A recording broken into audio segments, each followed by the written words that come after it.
नमस्कार, good morning. चलिए जानते हैं देश दुनिया की आज की तमाम सभी बड़ी खबर को। फटाफट वीडियो के लास्ट तक बने रहिए हमारे साथ। नीट यूजी 2026 की परीक्षा के पेपर लीक होने की खबरों के बाद इसे रद्द कर दिया गया है, जिससे छात्रों में भारी नाराजगी और गुस्सा देखने को मिल रहा है। विद्यार्थी 2 साल की अपनी कड़ी मेहनत बेकार होने से बेहद दुखी हैं और उन्होंने एनटीए से परीक्षा प्रणाली में सुधार की मांग की है। सपा अध्यक्ष अखिलेश यादव ने प्रधानमंत्री मोदी की अपील पर हमला बोलते हुए कहा कि भाजपा खुद सबसे बड़ा संकट है।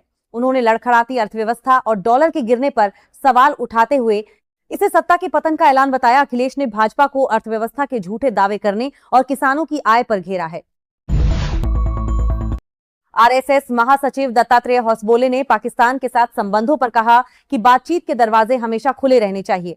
उन्होंने नागरिक समाज और सांस्कृतिक संबंधों को मजबूत करने पर जोर देते हुए कहा कि खेल और कूटनीतिक संवाद जारी रहना चाहिए।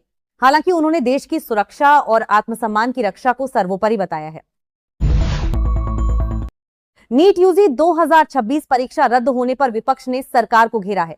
अरविंद केजरीवाल ने इसे करोड़ों बच्चों के भविष्य के साथ खिलवाड़ बताया और राजनीतिक मिलीभगत का आरोप लगाया। सचिन पायलट और अशोक गहलोत ने निष्पक्ष न्यायिक जांच की मांग करते हुए कहा कि बार बार पेपर लीक होना व्यवस्था की बड़ी विफलता है। ईरान के आईआरजीसी ने हॉर्मुज जलडमरू मध्य को 500 किलोमीटर लंबे सैन्य और ऑपरेशनल जोन में बदलने का बड़ा दावा किया है। इस फैसले से वैश्विक तेल और गैस व्यापार के प्रमुख रास्ते पर तनाव बढ़ने की आशंका है। ईरान का कहना है कि अब इस क्षेत्र में जहाजों के लिए नए नियम लागू होंगे, जिससे भारत सहित दुनिया भर की ऊर्जा सुरक्षा प्रभावित हो सकती है। उत्तर प्रदेश के मऊ में मेमू ट्रेन के उद्घाटन के दौरान भाजपा मंत्री एके शर्मा और सपा सांसद राजीव राय के बीच तीखी बहस हो गई। ट्रेन सेवा का श्रेय लेने को लेकर दोनों पार्टियों के कार्यकर्ताओं में जमकर धक्का मुक्की और नारेबाजी हुई। स्थिति को संभालने के लिए पुलिस को हस्तक्षेप करना पड़ा। प्रधानमंत्री मोदी द्वारा 1 साल तक सोना न खरीदने की अपील के बाद गोल्ड रेट में गिरावट दर्ज की गई है। मल्टी कमोडिटी एक्सचेंज पर सोने का भाव गिरकर 1,51,500 रुपए प्रति 10 ग्राम तक रह गया है।